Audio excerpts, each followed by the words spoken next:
time being, it's impossible for me to take my family back to the UK safely. Well, for a start, the only time that I've come back to the UK is... Prince Harry had walked through Windsor's corridors countless times before, but this arrival felt different before anyone said a word. Then he saw it.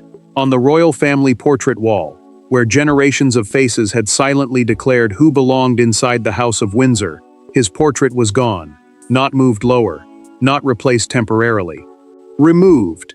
And in the empty space where his image had once hung, Harry understood that someone had made a decision designed to be seen. Before we go deeper into what this really means for the royal family, make sure to subscribe so you don't miss a single update. Harry had expected a restrained private visit, nothing more. He moved through rooms tied to childhood, duty, grief, and memory, places where family history seemed impossible to separate from royal life. The royal family portrait wall, a carefully maintained display meant here to symbolize continuity and closeness to the working household, rather than legal succession, had always carried emotional weight. This time, Charles remained. William remained. Catherine, George, Charlotte, Louis, Anne, Edward, and Sophie all remained. Only Harry had vanished. The absence hit harder than anger. Harry stopped beneath the line of portraits and looked toward William's image beside the empty space. His first reaction was not fury but humiliation. No warning had reached him. No quiet message had prepared him. Someone had chosen to let the wall speak first, and the silence around that choice made the removal feel deliberate. A longtime Windsor aide approached carefully, reading the shock on Harry's face. He did not demand an explanation. He asked one word: when? The aide hesitated, then admitted the frame had been removed shortly before his arrival. Harry stared at the blank section again. The timing now felt impossible to dismiss, and the private visit suddenly looked less like a family meeting than a test. The aide lowered his voice and confirmed something even colder. The portrait had not been removed for cleaning, repair, or rearrangement. A household instruction had stated that Harry's image was no longer to appear within the principal family grouping. The Windsor household, meaning the staff and offices that support royal duties and private palace life, had carried out that direction before he entered the castle. Harry asked who authorized it. The aide would not name the final decision-maker, but he offered one detail that changed everything. William had known before the frame came down. Harry's expression tightened. He did not turn toward the exit. He asked where his brother was. Harry had arrived expecting cold politeness. Now, with one portrait missing and one name hanging over the decision, he was walking deeper into Windsor to find William. The missing portrait hurt because it was never just a photograph. For Harry, it represented childhood, blood, memory, and a place he once assumed could never be revoked. For William, however, the same wall had come to represent something different: duty, continuity, and the people still carrying the monarchy every day. Their disagreement was therefore bigger than one frame. It was a collision between two definitions of family that could no longer peacefully occupy the same corridor. Harry waited alone in a small reception room, carrying the weight of Windsor around him. The castle held memories of his grandmother, his father, his brother, and the royal life he had once inhabited without questioning whether he belonged. That was why the removal cut so deeply. The portrait wall was not a legal instrument or a succession register. It was a symbolic family display, meant to show continuity and closeness to those actively representing the crown. To Harry, that distinction felt thin. Harry noticed an older family photograph on a side table and picked it up. William stood beside him in the image, younger, relaxed, untouched by the years of distance that would follow. He studied it for several seconds, then placed it face down. The gesture was quiet, but the hurt behind it was unmistakable. William received word moments later that his brother had seen the wall. He did not smile. He did not celebrate. The future king closed his eyes, held the silence, then told an aide he would speak to Harry himself. As heir, he had become fiercely protective of the line between private family bonds and active institutional responsibility, because confusion between the two could weaken the monarchy he expected one day to lead. Charles had known the Windsor display was being reconsidered, but the king had resisted making the change look like punishment. In a documented private briefing with household staff, he had insisted that historic photographs of Harry remain elsewhere in the castle. The monarch understood the difference between redefining a public role and erasing a son. Catherine had warned William about that danger too. In a private conversation before Harry's visit, she told him the removal would not feel administrative when his brother saw it. It would feel personal. William listened, but he did not reverse course. Later, she asked whether he was certain Harry should discover the change without warning. The prince answered carefully. The wall could no longer pretend nothing had changed. That answer exposed the real question. The portrait had vanished that morning, but the decision behind it had been forming for far longer. And one private encounter had finally pushed everything past the point of return. Weeks before Harry entered Windsor and saw the empty space, another meeting had ended with a very different kind of silence. No cameras were present, no formal statement followed, but inside a private dining room, Harry and William had attempted one final conversation about trust, family, and what could still remain between them. It was supposed to reduce the tension. Instead, one sentence changed the mood instantly, and became the trigger that ultimately sent Harry's portrait off the wall. Harry had agreed to the dinner because contact with his brother had become rare and controlled. Every conversation carried consequences, and both knew one careless exchange could deepen the fracture. William arrived with one boundary in mind. He wanted any discussion involving Catherine and the children to remain private, beyond future interviews, books, or public narratives. For him, that boundary protected the people closest to him from another public rupture. Harry listened, but the condition cut deeply. He told William he could not promise permanent silence about experiences that affected his own life. The prince set down his glass and answered, "Then I cannot keep pretending trust has been restored." The words landed hard. Harry pushed his chair backward, hurt by what he heard as an impossible price for emotional connection. To him, reconciliation now seemed conditional on surrendering part of his own voice. William heard something else entirely. He believed his brother had just confirmed that even intimate family conversations might one day become public. The future king had entered hoping to rebuild a narrow bridge. He left believing the bridge could not safely carry weight. Harry saw rejection. William saw risk. Neither man could make the other accept his version. Harry left first, and the silence after the door closed became decisive. William remained behind and summoned one senior household official. He asked which Windsor displays formally represented the present working royal family. The term working royal means a family member who regularly performs official duties on behalf of the sovereign. The question sounded administrative, but its emotional meaning was unmistakable. Catherine found William the following morning reviewing photographs proposed for reorganization. She recognized immediately that the argument had moved beyond words. He was now considering symbols. She asked whether this was really necessary. William did not answer quickly. That hesitation mattered. He still did not personally remove Harry's portrait. Before anything changed, the matter moved upward to Charles, where a father would be forced to weigh loyalty against the crown. What began as a broken promise between brothers was about to reach the monarch himself, forcing Charles to decide whether protecting his son and protecting the crown were still the same thing. When William finally entered the room, Harry did not offer a greeting. There was no handshake, no attempt at ceremonial courtesy, and no safe conversation about travel or family. He simply looked at his brother and asked the question he had been carrying since the corridor. "Was this you?" William knew immediately what he meant. For several seconds neither man moved. Then the future king answered, and the argument that followed stripped away years of careful restraint. William admitted he had supported reorganizing the portrait wall, but he insisted the decision concerned the active royal household, not Harry's bloodline. "Working royals," he explained, "are family members who routinely carry out official duties on behalf of the sovereign."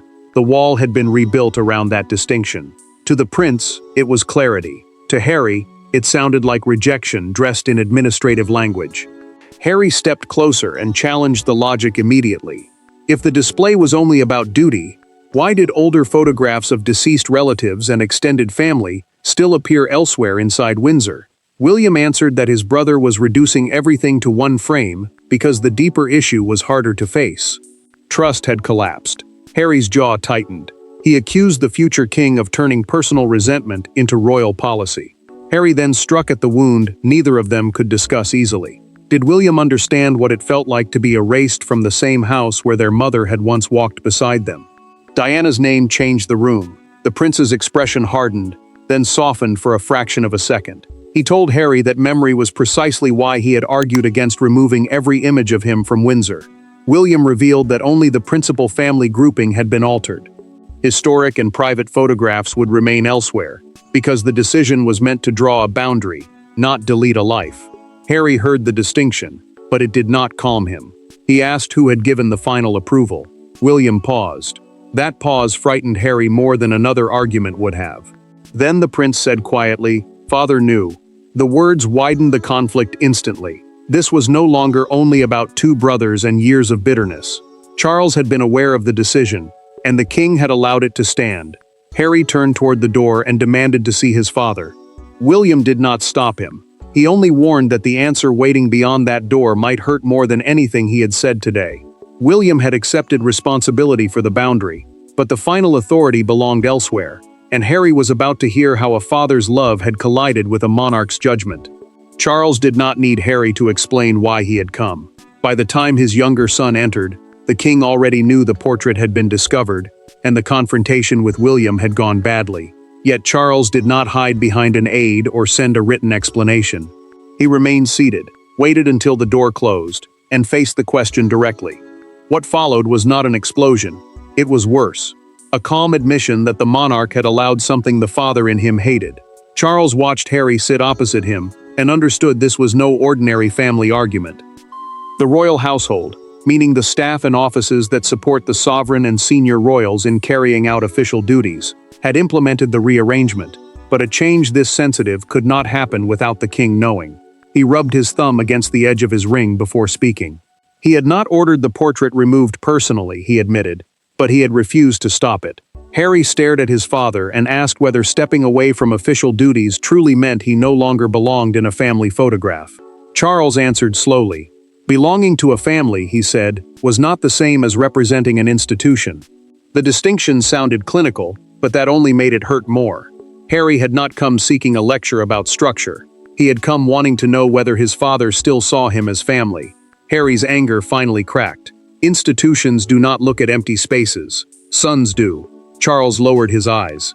For a moment, the king looked less like a monarch defending a boundary and more like a father realizing what that boundary had cost. Still, he did not reverse the decision. Charles then explained that William had originally suggested a broader restructuring of Windsor's family displays. The prince wanted every principal display to reflect only those currently carrying royal duties. The king resisted. He insisted that photographs of Harry remain elsewhere in Windsor, because distance from duty could not erase decades of family history. Harry asked why nobody had warned him. Charles answered with another admission. He had deliberately chosen silence.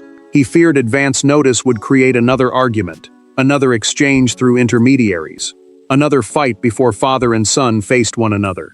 He wanted the truth confronted in person. Harry heard the logic, but not comfort. Harry rose knowing neither Charles nor William intended to restore the portrait. Outside that room, Windsor was already adjusting to the new boundary. The hardest answer had been given, but its consequences were only beginning. Once Harry walked back into those corridors, the absence on the wall was no longer symbolic. It was operational. After speaking to Charles, Harry expected anger to carry him out of Windsor. Instead, something colder happened. He began noticing small changes he might once have ignored. A staff member waiting for authorization before opening a private room, an itinerary shortened without discussion, a familiar corridor treated as though it now required explanation. None of these moments was dramatic alone. Together, they delivered the same message as the missing portrait. The palace had learned to function without assuming Harry belonged inside it. Harry moved through Windsor with a new awareness of every pause around him. He was still family, but no longer treated as an automatic participant in royal business. Formal guest procedures, meaning the checks and permissions used for visitors rather than active members of the household, now followed him where familiarity once had. Staff who had once opened doors without hesitation now waited for confirmation, reflecting the institutional distance created when he stepped away from regular royal duties. Harry reached a private family sitting room he had entered freely in earlier years. An aide stopped him gently and asked him to wait while permission was checked. He stepped back without protest, but his face hardened. "You don't need to apologize," he said. The quiet reply carried more weight than anger. He understood the aide had not created this boundary. The instructions had come from higher up, and everyone around him was simply learning how to enforce them. Sophie encountered Harry later and immediately noticed the change in him. She asked whether he was all right. He gave a short answer. "I know where I stand now." The trusted confidant looked saddened, then asked him to walk with her. In a private conversation, she told him not everyone supported the way the portrait change had been handled. The absence of warning, she said, had turned an institutional adjustment into something that felt unnecessarily humiliating. Harry listened more carefully when Sophie added one detail he had not expected. Catherine had urged William to warn him before the visit. She had argued that discovering the change alone would make the decision feel harsher than intended.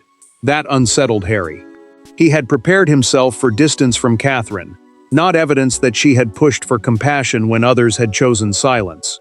Harry stopped before leaving Windsor and made one request. He wanted a brief private conversation with Catherine, with no courtiers, no brothers, and no king between them. Perhaps, Harry thought, she could explain what everyone else had failed to.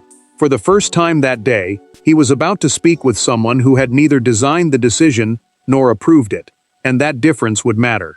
The conversation that changed Harry's response did not happen in front of Charles or William. There were no officials explaining protocol, no aides carrying messages, and no argument about who possessed authority.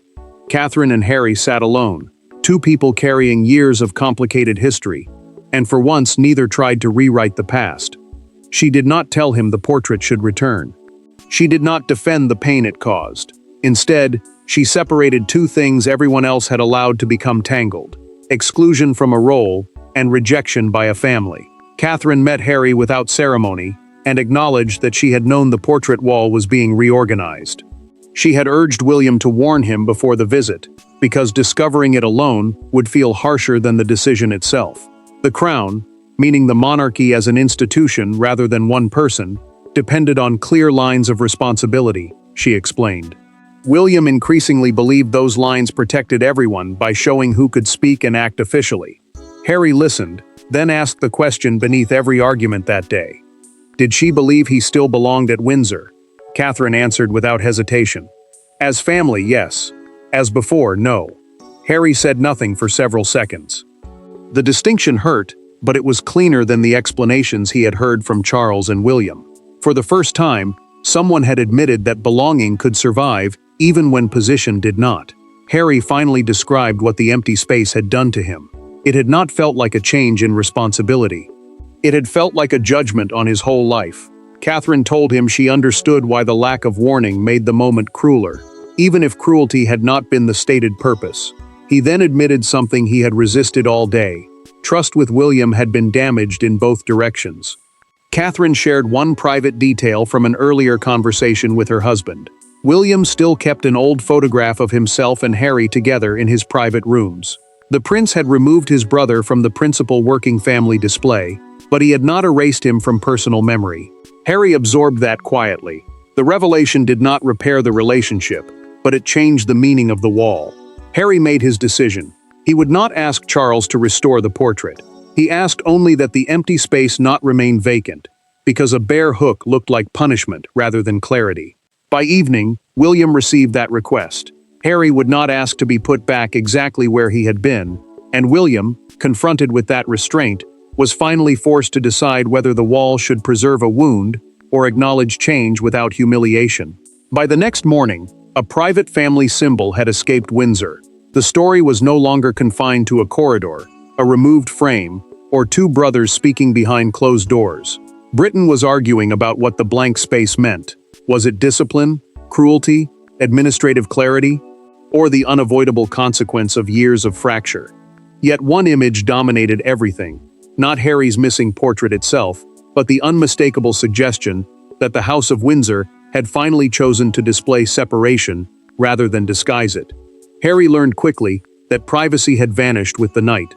Visitors had noticed his absence from the principal family grouping, palace contacts had begun talking, and broadcasters were already turning the change into a national argument. His non-working status meant he no longer carried regular official duties on behalf of the sovereign, but the public debate was not really about job descriptions. It was about whether a family institution had drawn a necessary line or delivered a humiliation too personal to defend. Crowds gathered outside Windsor Castle as television crews reported throughout the morning. One woman held an old souvenir postcard showing William and Harry together years earlier. When a reporter asked what she thought, she answered simply, "Whatever happened, they were brothers before they were symbols." The comment spread quickly because it captured the uncomfortable truth underneath every argument. Royal roles could change, but family memory was harder to reorganize. A fictional morning newspaper pushed the story even further. Its front page carried the stark headline, "The Empty Space," presenting the missing portrait as the monarchy's most visible acknowledgement of the brothers' estrangement. Harry saw the coverage while traveling away from Windsor. He did not look satisfied. The hurt he had wanted his family to understand had now become public entertainment, dissected by strangers who knew nothing about the conversations behind the decision. William saw the same reaction and acted. He ordered the vacant hook removed and instructed that the remaining portraits be evenly rehung. The prince refused to restore Harry to the principal grouping, but he also refused to leave behind an obvious gap that could look like deliberate punishment. Charles approved the adjustment. The king believed the distinction mattered. The monarchy could acknowledge a changed role without turning one man's absence into spectacle. Harry received a photograph of the rearranged wall before boarding his flight. He studied it in silence. His portrait was still gone, but the wound had stopped being displayed. The wall would not return to what it had been, but neither would it remain an accusation. And Harry's final response, just 3 words, would reveal whether he could finally accept that difference. Harry looked at the new photograph of the Windsor wall and immediately saw what had changed. His portrait had not returned. There was no reversal, no apology disguised as interior decoration, and no attempt to pretend the previous 24 hours had never happened. But the empty hook was gone. The frames had been repositioned, closing the deliberate gap that had made his absence feel like a warning. Harry studied the image for several seconds and sent 3 words back to Windsor. "I understand now." Harry accepted what the message meant. His image would not return to the principal working family display, the arrangement used to represent those carrying regular public duties on behalf of the monarchy. That mattered, because the wall was no longer being treated as a complete record of blood and history. It had become a statement about present responsibility. The distinction hurt, but for the first time, he could see the difference between being removed from a role and being erased from a family. Harry walked through another Windsor gallery before leaving. He stopped beside an older photograph showing himself and William as young men, and did not touch it. The image remained where it had always been. In that moment, he understood something the empty hook had initially hidden from him. His past had not been deleted. His place had changed. William received Harry's 3-word message and placed his phone down without answering immediately. Later, the prince sent one sentence back. "That was all I wanted you to understand." It was not reconciliation. It was not forgiveness. But it ended the confrontation because both brothers understood what the other had been trying to defend. Charles learned that his sons had exchanged messages without another argument, and allowed himself one quiet response. The king said the wall should never again be used to make a family dispute harsher than necessary. Catherine's earlier distinction now became the emotional key to everything. Harry could remain part of the family story while standing outside the group, representing the monarchy day to day. Harry's portrait stayed elsewhere among personal family photographs. William kept the new boundary. Charles accepted it, and the missing frame became something more complicated than exile. It became acceptance. The most powerful thing on that Windsor wall was ultimately not the portrait that disappeared, but the lesson left behind. Families can change where someone stands, without pretending that person never existed. And for Harry, William, Charles, and the monarchy, accepting that truth finally brought the confrontation to an end. Thanks for watching. Please don't forget to like and subscribe, and we will see you in next one.